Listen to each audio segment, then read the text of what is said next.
situation in which you wish that somehow God would provide a clear sign? Hi, my name is Kirk Miller with Logos Bible Study Platform, and that's exactly what we have in today's passage, Isaiah 7:14. Therefore the Lord himself will give you a sign. Behold, the virgin shall conceive and bear a son, and shall call his name Emmanuel, literally, God with us.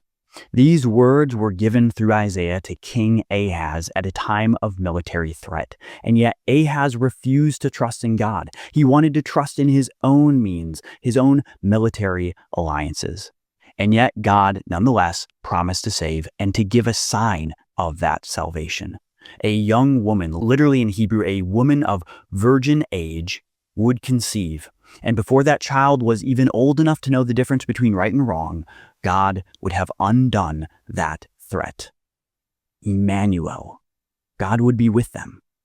And as you may know, Matthew in his gospel takes this passage and shows us that it ultimately applies to Jesus. Jesus himself is God's ultimate sign of God's intent to save. Jesus is literally born of a virgin and literally Emmanuel, God become flesh to dwell among us. You see, Ahaz needed God's intervention to save. And likewise, in our sin, we are hopeless unless God intervenes to save us.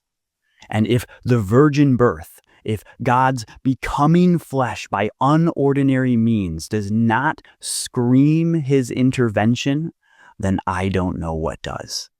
So let us trust in him and him alone.